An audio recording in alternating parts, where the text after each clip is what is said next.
Hey guys, welcome back to my channel. My name is Taylor, and on this channel we talk about life and relationships after leaving the church and do some commentary on the goings-on in evangelical Christianity. A few weeks back, Drew and I went to the 4th annual Pagan Pride Festival in downtown Tyler, Texas. For those of you who are unfamiliar with small town Texas, Tyler is about 90 miles east of Dallas, so the area is fairly socially and politically conservative. Like, it's not unusual to see lifted F-150s with giant Trump flags flying off the back. So props to the organizers for putting on this event, knowing they'd likely face some backlash. The festival was a celebration of those who identify as pagan, heathen, atheist, Satanist, spiritualist, LGBTQ+, or part of any marginalized group. Basically, it was for anyone who's been othered by America's dominant religious power structures. It was also a reclamation of the downtown square, which is historically the site of many atrocities against marginalized communities. To no one's surprise, some evangelical Christians showed up to protest the festival because, God forbid, the pagans meet up once a year to throw a party. Not in God's country. The two angels came to Sodom in the evening, and Lot was sitting in the gate of Sodom. Gave up his two daughters. When Lot saw At the festival, we actually ran into a fan of Drew's channel who was there volunteering with Veterans for Equality. This organization provides Overwatch services for events hosted by marginalized communities. They volunteer to physically stand between protesters and the event to distract the protesters and basically keep them from harassing people. He told us that the protesters were pretty aggressive last year. They apparently were going into the event space, harassing the vendors and filming people. They didn't do anything like that this year that I saw, probably because the vets were there standing guard. Veterans for Equality does some amazing and very needed work, and I'm going to link to their GoFundMe down in the description if you're interested in supporting their cause. Even though the protesters weren't as aggressive as last year, I did still find them pretty annoying, and they got me thinking, why does the mere existence of pagans threaten some evangelical and fundamentalist Christians? There are thousands of Christian churches in the East Texas area. There's probably a Christian service or event happening multiple times daily in downtown Tyler alone. As far as I know, pagans aren't going out of their way to protest these Christian events. So why do some evangelicals feel the need to disrupt the one pagan event of the year? Like, why are they so obsessed with us? In today's video, I'd like us to explore these questions. So I was recently watching Allie Beth Stuckey's podcast Relatable because I just love torturing myself with conservative propaganda, apparently. And I saw that she put out yet another episode on the occult. This time, she interviewed a man named Rod Dreher. Rod Dreher is a conservative political commentator, writer, and journalist. He went on Allie's podcast to promote his new book, Living in Wonder, Finding Mystery and Meaning in a Secular Age. It's basically about how the church in the West is supposedly closed off to the supernatural or metaphysical, and as a result, young people are going to the occult. At one point during the episode, Rod tells this story. A man approached me in Oxford a couple of years ago, a guy named Daniel Kim. He is an Anglican seminarian from the evangelical tradition, 27 years old. And he said to me, I need to let you know that the new atheism is not the enemy you think it is. I'm like, what do you mean? He said, your generation thinks that's the problem. It was the problem 10, 20 years ago, not anymore. He said, in my generation, the problem is the occult. Nobody he knows, he said, has any interest in new atheism, but they're all engaged in some degree or another with the occult. Okay, Hitch and Dawkins, your time is up. The witches are taking over. That's right. Apparently, to some Christians, the occult is now enemy number one. Because what's worse than believing in no God? Believing in the old gods. So you might be thinking to yourself, the occult and paganism aren't necessarily the same thing. Why am I bringing up Allie's episode where they talk about the occult? You're not wrong for thinking this. We'll get into more precise definitions later, but while the occult and paganism certainly overlap, they aren't necessarily two different words to describe the same thing. Although sometimes they are.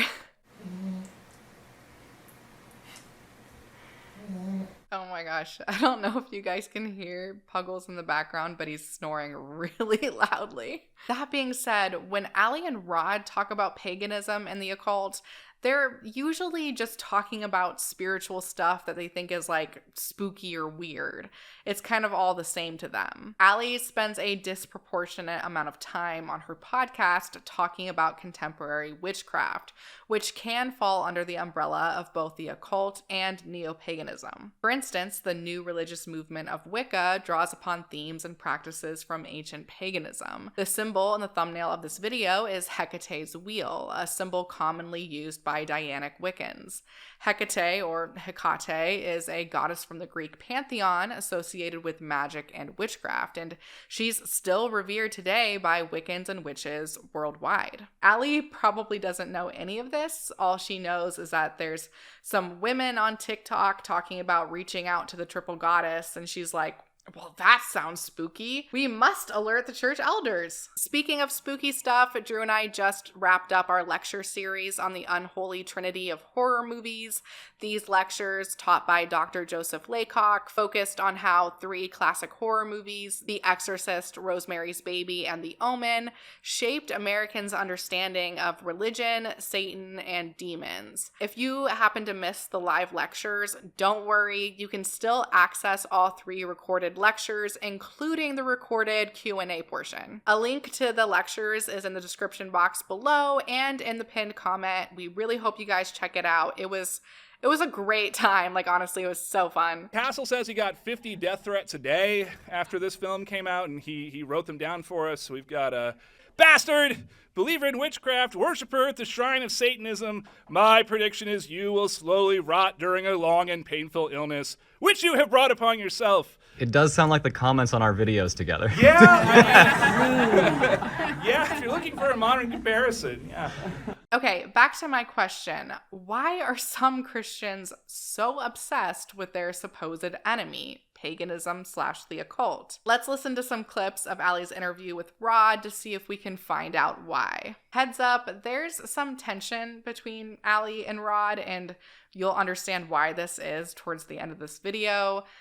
Like, there's some weird things going on with Rod. I'll just say that. Let's start by talking about your new book. It just came out on Tuesday, Living in Wonder. What is this? Why'd you write it? It's a book about the Christian experience of wonder, of awe, as the foundation for our Christian faith. You know, I wrote it I didn't conceive of it as part of the trilogy that began with Benedict Option, then Live Not by Lies, but it turns out to have been that. The thing that concerns me most of all as a believer and as one who's engaged in the public square is whether or not the Christian church will be able to make it through these post-Christian times. And the Benedict Option was more about local church, families, homeschool, things like that. Live Not by Lies is more about persecution. This is about recovering the core of religious Christian experience, which is the experience of the living God. And I talk in the book about how we in the West lost that idea that God is everywhere present and fills all things, and how we can get it back and why we need to get it back. I end the book by talking about the occult and how so many young people are moving into the occult and into psychedelic drugs, which is adjacent to the occult, seeking that experience of transcendence, of wonder that they don't think they can get in the church. We in the church have to do our very best to recover that sense of enchantment. And by enchantment, I don't mean, Allie Beth, the idea of sprinkling fairy dust and everything looks magical. No, enchantment, in the way I use it, is simply the feeling that God is present and that everything has meaning, that there is ultimate transcendent meaning that we can know and relate to. So is it just me, or did he just throw around a lot of weird terms and make some pretty big claims? Before we dive deeper into this video, I think it's important we do take some time to define these terms and fact check some of his claims. I know, that kind of sounds like school, and I too would rather just call Rod a big dum-dum and move on with my day, but we do try to be a little bit educational on this channel, so please bear with me. So Rod claims that we're in post-Christian times. What does he mean by that? If he's referring to the fall of Christendom and the separation of church and state in the West following the Enlightenment, then yes, we're in post-Christian times. Although in America, the separation between church and state is not always so separate. If he means that Christianity is in decline in the US, then yes, that seems to be the case. A 2022 study from the Pew Research Center shows that Americans are becoming increasingly religiously unaffiliated, meaning that more and more people are identifying as nothing in particular when asked about their religious affiliation. It's essential to remember that this study only deals with how people identify and doesn't necessarily reflect their internal beliefs. Someone could theoretically believe in the tenets of Christianity without calling themselves a Christian. Also, this study surveyed Americans and not, the entire world. Christianity is still growing in places like Nigeria and Brazil, and it's predicted that over the next few decades, the growth of Christianity worldwide will keep pace with world population growth. But the growth of Islam will massively outpace Christianity. By 2050, it's expected that Christianity and Islam will make up about equal shares of the world's population. Interestingly, the religiously unaffiliated will make up a declining share of the world's population. So does Rod think these trends point to a current post-Christian world? I don't know. I guess. For me personally, I definitely wouldn't say that. Christianity will likely remain one of the largest religions in both the US and the world for a long time to come. And Christianity has unmatched power over American politics. Clearly. We also don't know how future events will influence religious identity. Perhaps in the West, we'll once again see Christianity explode in growth. We just don't know. For Rod, I think it's more about the vibes than anything else. It just feels to him like things are becoming less Christian-y, so we must be living in post-Christian times. Also, are more young folks going toward the occult? He doesn't point to any statistics to back up this claim. And as we saw earlier, it seems like the reason he views the occult as Christianity's newest enemy is that some dude said to him, "Yeah, I know a lot of people in the occult, just trust me, bro." So again, it's all just vibes and anecdotes. I really don't know of any relevant studies on the occult as a whole, but the other day I did attend a lecture on contemporary witchcraft taught by religious scholar Thorne Mooney. Thorne writes in lectures about magic, new religious movements, and spirituality in the United States. She saw that during the pandemic, there was increased interest in witchcraft, which isn't really surprising since people often gravitate towards spirituality during times of unpredictability. However, she suspects that interest in witchcraft is now waning. So Rod's assertion that the occult is exploding in popularity might be unfounded. Of course, the occult encompasses much more than just witchcraft, and we can't just assume that interest in the occult is waning overall. But what do we mean by the occult anyway? The occult is a rather slippery term that means different things to different people. For Allie and Rod, it carries an inherently negative connotation and is kind of a catch-all term for spooky or weird spiritualities. In academic circles, though, from what I understand, the occult is sometimes used to refer to traditions within esotericism that have adapted to secularism and science, like Wicca, the New Age, and spiritualism. Spiritualism and the New Age reached the height of their popularity in the early 20th century and the 1970s. However, some academics say that these spiritual movements have transformed and are still growing, but perhaps under a different guise or as peripheral to their original form. Wicca, on the other hand, does seem to be growing outright, in the US at least. I personally think we're seeing increased syncretism between Christianity and these spiritual movements. We all have that one Christian aunt who fell for an essential oil MLM and now talks about chakras. I think a lot of us have seen that there are girls on TikTok who talk about incorporating witchcraft into their Christian faith. And there's really nothing wrong with that. This is the nature of religion. It morphs and changes. Of course, Allie and Rod wouldn't consider them to be real Christians and probably will say that this is proof of the growing occult and the decline of Christianity. I, on the other hand, don't view this syncretism as a threat to Christianity, but rather a challenge to society's ideas of what it means to be a Christian. Okay, so we also need to talk about Rod's use of the word enchantment. He defines enchantment as the idea that God is present in the world and that everything has meaning. He claims that this is something that the church, in the West at least, has lost. The church is disenchanted and needs to be re-enchanted. This is really odd to me because I don't know any Christians who think God isn't present in the world and nothing has meaning.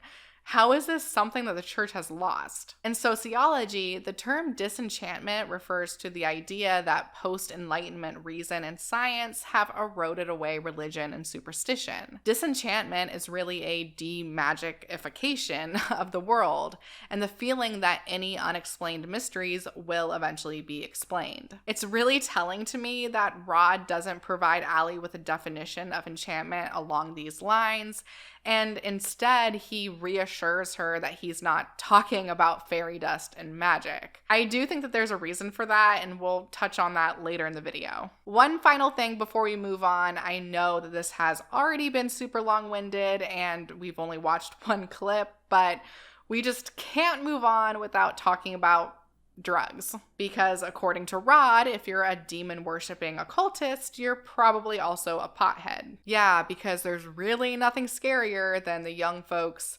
smoking weed and using crystals. The use of psychedelics to aid in spiritual experience is definitely a thing within the occult. I'll give them that. But adherents to major world religions also use psychedelics. For instance, in certain forms of Islamic mysticism, cannabis has historically been used to aid in spiritual experience and communing with the divine. Of course, in Rod's mind, Islamic mystics and occultists are probably filed under the same category of bad/satanic. All right, moving on to the next clip. The young generation, Generation Z, and some of the younger millennials are falling away from the faith in huge numbers. But they're not saying they're becoming atheists. That's really interesting. They're spiritual but not religious. And as I said earlier, we find that they're going towards the occult to some degree or the other. And this is a crisis for the church because these young people are not wrong to want to seek some sort of numinous, that's a great theological word, it just means mysterious and transcendent experience of God, because that is at the core of all true religious experience, that connection with Almighty God and experience of God. They can go into the wrong way easily, and that's happening. Okay, so I actually had to film this video over several days, hence the outfit change. I thought I might as well just serve another look, because why not? So Rod is saying here that young folks aren't wrong for seeking transcendent experiences, but only if they seek those experiences within his religion. That's like saying it's not wrong that you're craving cookies as long as you're only craving oatmeal raisin. Excuse me, but who the fuck do you think you are telling me I can only have oatmeal raisin? Why does Rod assume to dictate the spiritual paths of other people? Isn't that incredibly self-aggrandizing? As we've already discussed, it might not be the case that there's growing interest in every occult tradition across the board. Things are kind of murky there, as far as I can tell. Yes, more young people describe themselves as spiritual but not religious, but that could mean many things. I'm gonna assume Rod is referencing a 2023 Pew Research study that looked at 3 categories of Americans: those who are spiritual but not religious, those who are religious, and those who are neither spiritual nor religious. Those who were spiritual but not religious did have some beliefs or practices in line with what Allie and Rod consider occult, like the belief in reincarnation or the use of crystals for spiritual purposes. But I don't think that this data backs up the assertion that younger folks are joining the occult specifically. After all, does the belief in reincarnation make you part of the occult? I have someone in my life who's a devout Christian who once told me she believes in reincarnation. So take that, Rod. But really, what Rod is doing here is putting people in good or bad boxes by drawing arbitrary lines. I am of the Reformed Protestant subdivision of Christianity, and something we care about a lot is good doctrine and understanding scripture forward and backward. And I'm very appreciative of that. But I do find myself, even as someone who knows Ephesians 6, that tells us that the spiritual principalities are at play, that this is a fight, a battle between good and evil. I find myself negating spiritual reality sometimes when it comes to spiritual warfare or a spiritual explanation for things. I find myself always looking for the more practical reason for something. And my more maybe charismatic leaning friends, I'll be talking to them about something and they'll send me a text and be like, well, that's probably a spiritual attack because you've got this going on and this is what you're trying to do. And Satan doesn't want that, or Satan hates the family. He hates marriage, and God loves these things. And so I have to be reminded of that. Is that part of what you're talking about? Just recognizing the spiritual, eternal reality that is always at play underneath the ordinary and seen world. You got it. That's exactly right. I'm an Eastern Orthodox Christian. We don't believe in speaking in tongues and the things that our Pentecostal brothers and sisters do, but we do believe that there is no necessary opposition between good doctrine and these experiences. But these experiences have to be understood and grounded in good doctrine and in the things we know to be true doctrinally. That helps us discern whether or not they are real or a hallucination or of Satan. Okay. Rod is Eastern Orthodox. That sheds a lot of light on why he's harping on the importance of spiritual experience and enchantment within the Christian church. You're probably aware that the Eastern Orthodox Church and the Roman Catholic Church split in 1054 CE during the Great Schism. I honestly didn't really know that much about Eastern Orthodoxy before researching for this video, but something that I did learn is that there's a larger emphasis on mysticism in Orthodoxy than in other Christian groups. Okay, so it's time for another definition. What exactly is mysticism? I'm not an academic, I want to make that very clear, but I've watched a lot of content from academics on Christian mysticism, and here's my understanding. The content I'm mostly referencing here comes from the channel Let's Talk Religion. Of course, you should absolutely watch Let's Talk Religion's videos on mysticism for yourself, and not just take my word for it. I'm just a rando on YouTube who really likes studying religion. Mysticism is another pretty difficult to define word, but basically in Christianity, it pertains to the idea of union with God. One definition is that it's an encounter with the absolute and absorption into the absolute. Another is that it's the preparation for, the consciousness of, and the reaction to what can be described as the immediate or direct presence of God. It's a really weird, convoluted definition. The mystic's goal is to transcend regular human consciousness to encounter God, or even become one with God. It's stressed that this becoming one with God, or theosis as it's called, isn't about literally becoming a god, but rather it's a general divinizing of the human being and participation in some type of divine life. In the writings of Pseudo Dionysius, who we refer to as Pseudo because the works in question are falsely attributed to Dionysius, it's said that no one can make any positive statements about God. God is the nothingness that lies in the depths of human consciousness, and the only way to really know God is to strip away everything you are to that inner darkness. Basically, Pseudo Dionysius was like, if you want to know God, if you really want to know God, well, then you gotta stop fucking thinking about the dude. This emptying of the mind and looking inward to experience God is important in Eastern Orthodoxy.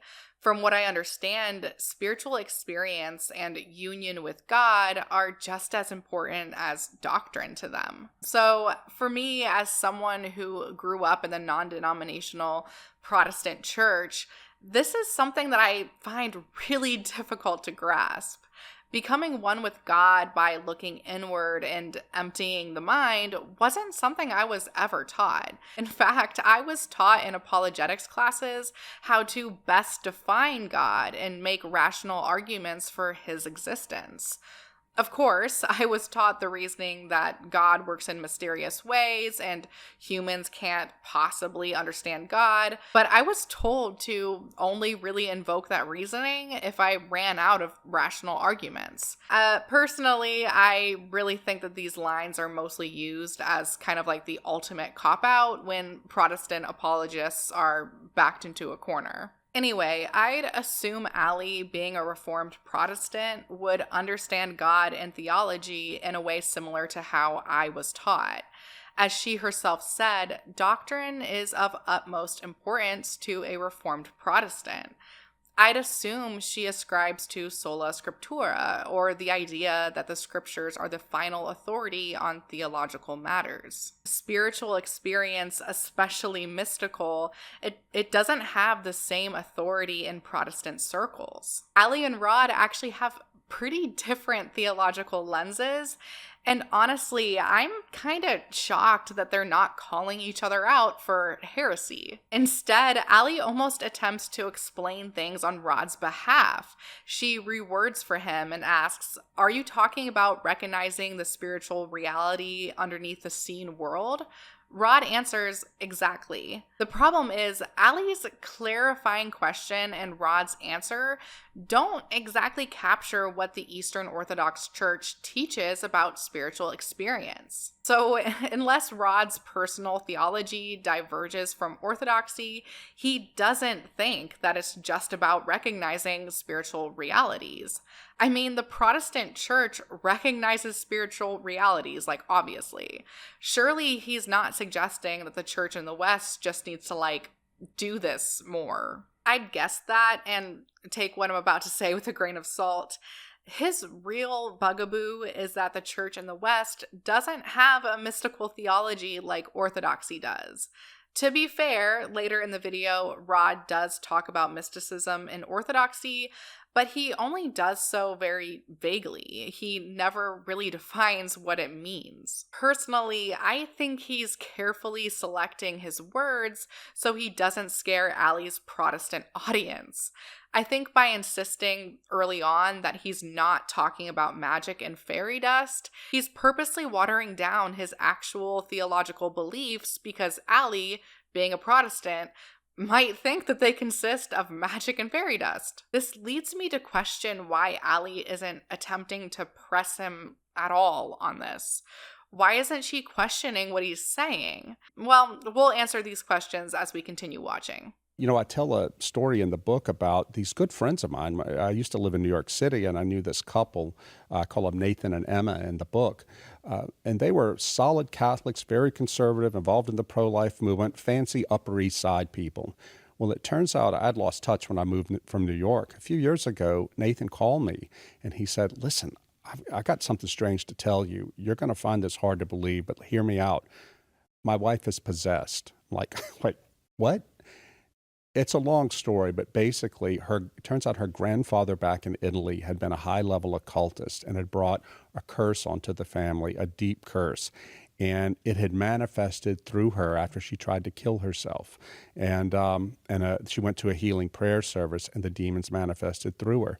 I ended up going to I don't even know what that means. Yeah, manifest through her because of a curse of her grandfather. Yeah, it's crazy, right? And they had never thought about this. You know, they were very doctrinal Catholics, but her grandfather back in Italy had offered his descendants to the devil for money and power, which he got, but it destroyed the rest of the family. Wow. In any case, and the story I tell, I went to see them once. I was in New York. I went to visit them, and she manifested in front of me sitting in their apartment. And what does that mean? Upper East Side.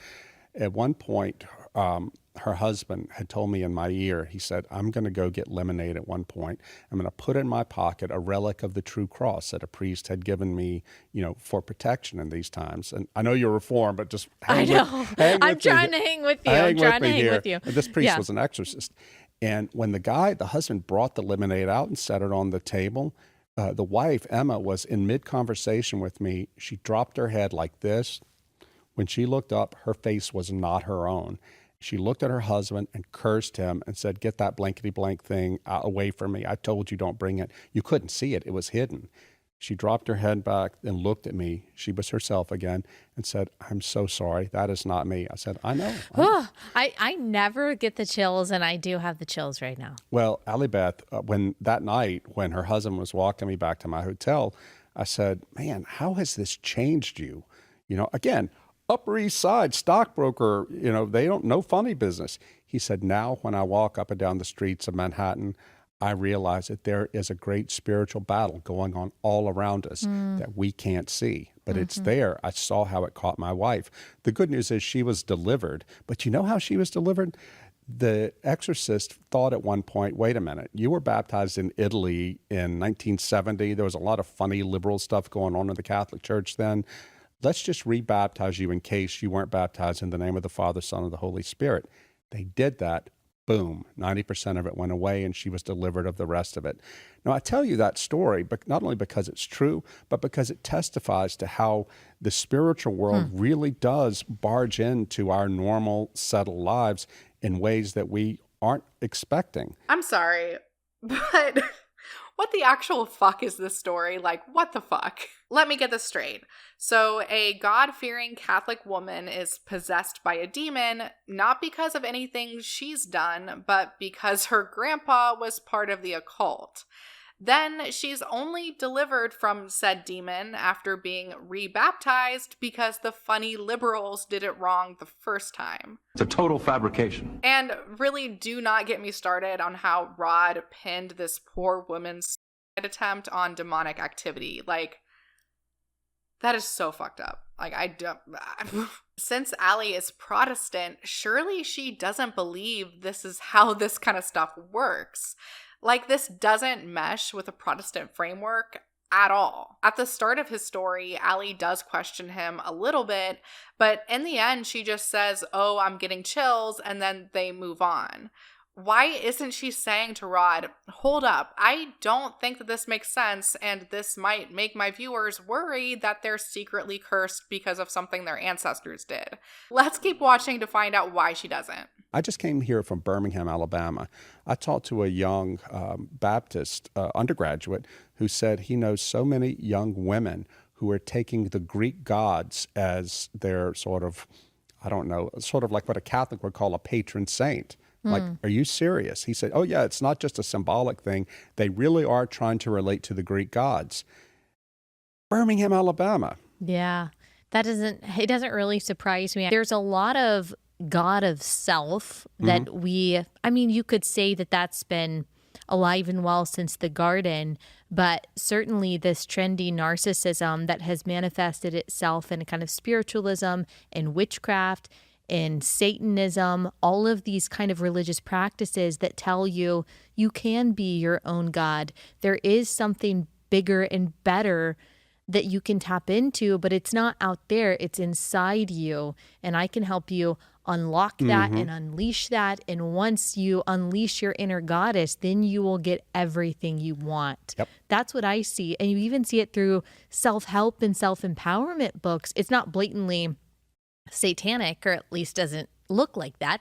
It's usually in pink and sparkly. That's just it. It's not blatantly satanic, but that's what it is. So it's really strange to me that Rod kind of sympathizes with Allie's concerns here, because looking inward to become one with God is literally part of Eastern Orthodoxy. In my opinion, the only difference between the practices of Eastern Orthodoxy and that of witchcraft is that the former is primarily led by men and the latter by women. I mean, I think that's really what this all comes down to, right? Men mostly run one, so it's good and godly. Women mostly run the other, so it's bad and satanic. I've noticed that Allie cherry picks ideas and practices from the occult to call the whole thing trendy narcissism. She'll point to things like manifestation or self-empowerment while ignoring community building or environmentalism. The thing is, I can do that too. Christians believe they're made in the image of God. That sounds a tad self-centered, doesn't it? Not to mention that evangelicals like Ali try to convince others to join their religion by threatening them with hellfire. In my opinion, that's a lot more narcissistic than working a protection spell. But what do I know? And the next clip we're about to watch, Rod tells this story about a man who supposedly used to be in the occult and is now a Christian. Apparently, the man told Rod this. He said, not once when I was in the occult did we see the Christian church as an enemy. They were totally clueless as to what was really going on. And he said, we can't be that way anymore. You've got to wake up. He knows it from the other side. Okay, Rod, so you're just like a big meanie? Like, this is not making the point he thinks it's making. This is the epitome of us versus them thinking. Rod admits that those in the occult don't view Christianity as the enemy. In fact, I know many people who see no issue with combining Christianity with occult practices. For Lucifer's sake, the Satanic Temple, just as an example, allows Christians to join as long as they uphold their 7 tenets. So why is Rod demanding occultists view Christianity as the enemy? So Rod's like, the occult and Christianity are enemies, and then occultists are like, nah, we don't really want to be enemies. We'd rather work together. And then Rod's like, how dare you? What is the difference between believing that God can do anything? He can work how he wants to. He can perform any miracle. And the mysticism that is constantly thinking like, okay, when I was little, I would get so paranoid. And when you're little, the worst thing that could possibly happen, your worst fear is something happening to your parents. And I had this, I think I was probably 6 years old. I had this paranoid idea in my mind that if I don't even remember what it was. It was something completely paranoid. Like, if I moved this, then something's going to happen to my mom and dad. Here, Ali conflates mysticism with paranoia. As we've discussed, mysticism within Christianity concerns union with God. Clearly, Ali doesn't really understand the theology of Eastern Orthodoxy, and I can't really blame her because I didn't know much about this sect of Christianity until recently. However, Ali is interviewing a man who wrote a book about how the key to saving Christianity is for the church in the West to take on ideas from the church in the East. I would have expected her to do her homework if she knew that she was going to interview this guy, and she obviously didn't, and she doesn't understand a component of Eastern Orthodoxy that's pretty important. All right, so there's something about Rod that I've been keeping from you guys, and I think now's a good time for you to find out. Just check out this next clip. You know, I'm a conservative. I used to write for the American Conservative, now write for the European Conservative. I did not vote for Trump in 2016. I didn't vote. I'm not going to vote for a pro-choice, but I just didn't like Trump. He surprised me by his court appointments during his presidential term. And now I'll crawl over glass to vote for Trump, not because I have any more respect for Trump, but because what the Democrats have done and what the never-Trumper neocons have done are so frightening to me. You know, Trump, I was very disappointed that he's backing away from a hard line on abortion. But I also see that post-Dobbs, the American people are not with us pro-lifers. We have a lot of work to do of education and of conversion to do. J.D. Vance is a personal friend of mine. I was there when he came into the Catholic Church. He invited me up for that. I believe he's a sincere pro-lifer. But when he was selected by Donald Trump to be the vice president, I texted him and give him congratulations. And he texted me back to say that he's never going to contradict the big guy, Trump. Which just makes sense. He's the number two. So when JD came out and waffled on abortion and the abortion pill and all that, I didn't like hearing that. But I also know what he's doing, that he can't stand in opposition to his boss. Yep, that's right. Rod Dare is a personal friend of J.D. Vance. So I actually wrote the script for this video before the election happened, but now I'm filming and it's 2 days after the election. So as you guys know, Trump won and J.D. Vance is going to be our next vice president. People like Rod Dare, a pro-lifer who tells these wild stories about demons possessing Catholics and believes that the church needs to focus on converting people, are in J.D. Vance's close circle of friends. We won't keep watching, but she and Rod continue discussing politics for the rest of this episode. In my opinion, it's very telling that their video ends in a political discussion. I think it reveals what this entire interview has really been about. Despite their wildly different theological lenses, despite almost being heretical to each other, Allie and Rod band together under the banner of the Christian right to fight their political enemies. Allie just smiles and nods as Rod tells his very outlandish demon story that doesn't make any sense to a Protestant, and Rod keeps his mouth shut when Allie calls mysticism paranoia. Basically, they're willing to brush aside potential heresy because they both want to rid the US of the Democrats. So, back to our original question. Why are some Christians, like Allie and Rod, so obsessed with their supposed new enemy, the occult? To answer that, we need to ask why Rod and Allie think the occult is Christianity's new enemy in the first place. Is it really because new atheism is dying and the occult is growing? After all, interest in new atheism is probably waning, and putting aside statistics, maybe the belief itself that the occult is growing causes them to perceive it as a threat.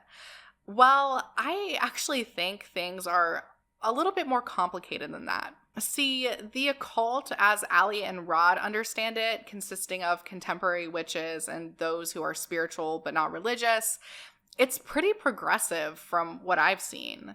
For example, the regular witch market in Austin that I sometimes go to is very inclusive of the LGBTQ plus community. The Pagan Pride event in Tyler specifically included queer folks, and it celebrated neurodivergency.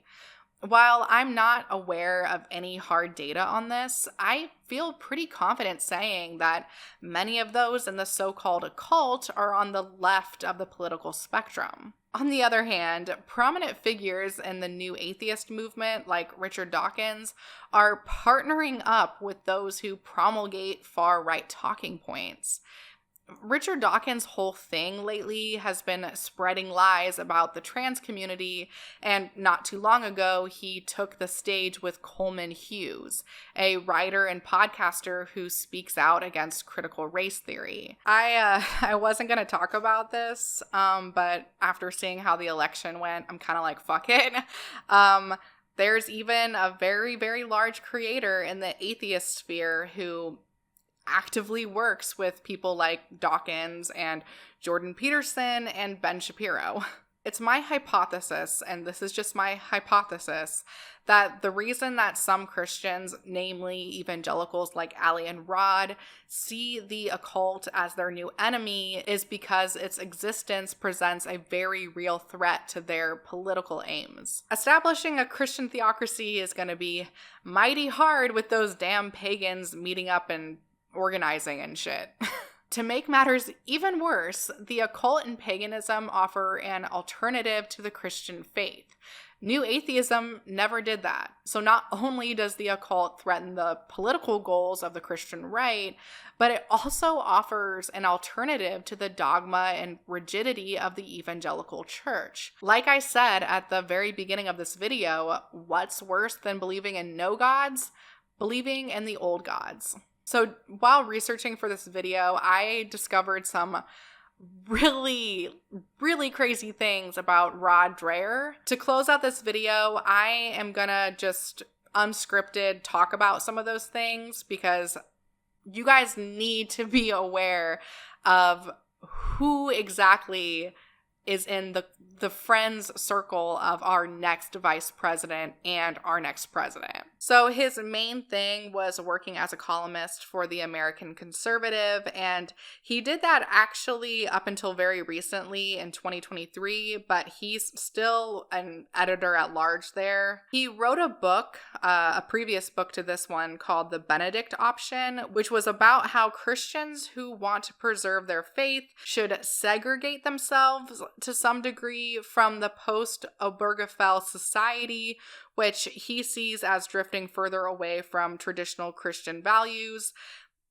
Basically, he thinks Christians like him I don't know if I would call them fundamentalist, but more traditional Christians should like isolate in their own communities and not interact with other people. That's what it sounds like.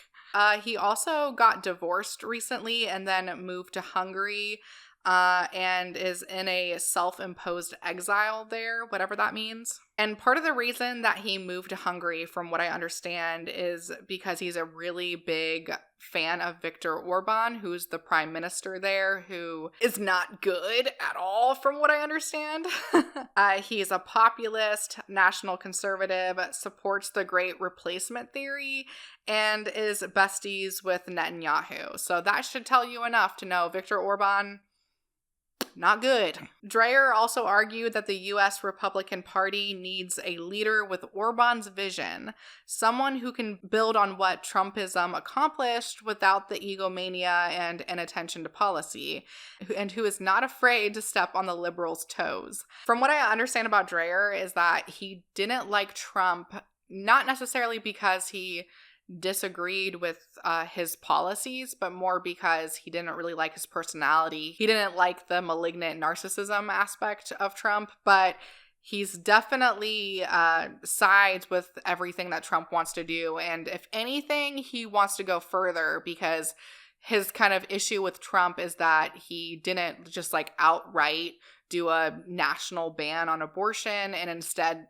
put it to the states, and didn't come out like clear on an anti-abortion side. In 2001, Dreyer published an article mocking the funeral celebrations of the African-American singer Aaliyah. I'm very, very sorry if I'm mispronouncing that. Dreyer subsequently reported receiving threatening phone calls from people that he described as having black accents, whatever that means. In June 2018, Dreyer compared African immigration to Europe to a barbarian invasion. What? Like, what? Like, this dude's obviously just straight up racist, right? After the Christchurch mosque shootings of March 2019, Dreyer strongly condemned the shooter's actions and aspects of his ideology, but also said that the shooter had legitimate, realistic concerns about declining numbers of ethnic Europeans in Western countries. Ugh. Yeah, this guy is just a straight up white supremacist. After the September 11th attacks, he published numerous articles critical of Islam, including one in which he praised the anti-Islamic Italian writer Oriana. You know what? I'm not going to even say it. First of all, I can't pronounce it. And secondly, I don't need to say this. There was a book that was very anti-Islamic. And he said that it contained much truth to shock awake a noble civilization hypnotized by multiculturalist mumbo-jumbo. He's associated with a movement called post-liberalism that many critics deem to be fascism of the 1930s era. I mean, that's not surprising after reading all of this other stuff. Okay, so he actually used to be part of the Catholic Church. He was a Catholic, and he was investigating allegations of SA that was happening in the Catholic Church, and he ended up saying that the SA problem within the Catholic Church wasn't a problem with but it was a problem with the Lavender Mafia, which I don't know if you guys have heard of that before. It's a reference to, it's basically a conspiracy theory about a powerful network of gay priests all organizing and working together in order to, obviously the SA occurring in the Catholic Church had nothing to do with being gay or being queer. It had to do with very corrupt people abusing their place of power and taking advantage of people. That's what it had to do with. Okay, last thing I have about Rod Dreyer here, and this should come as no surprise to you guys after hearing the rest of this, but apparently his father was in the KKK. Yeah. It's only been 2 days since the election results were announced, but it feels like all of this, like me working on this video and then the election happening at the same time, it really has me feeling super down and kind of hopeless, just realizing that people like Rod Dreher, he obviously has these really horrible, bigoted views, and yet he's friends with some of the most powerful people in the country and is in a way shaping what our country looks like. And that has me so concerned and freaked out. I don't really know what to do about it right now. Other than like, we got to keep moving. I'm going to keep doing what I'm doing. I'm going to keep making videos. I'm going to keep speaking out against these kind of people. I mean, the encouragement that I have is knowing that I'm not alone in this. You guys are right there with me, presumably. And I know that other people are trying to make change where they can, and people are doing much greater things than I'm doing. So I just hope that we can continue to make small changes. So in 4 years, we don't end up in this situation again. I guess that's all I can really hope for. Oh, I'm really sad. So I need to do my sign off, but Drew took Piggy for a walk. So I guess I'm going to do it by myself. Thank you guys so much for watching, and a huge thank you to my patrons who help make these videos possible. If you like this video, please be sure to subscribe and ring the bell. If you'd like to follow me on social media, my Instagram is Taylor_the_antibot. And if you'd like to consider supporting this channel financially, which would be super helpful right now, link to my Patreon will be down in the description, and I'll see you all in the next one.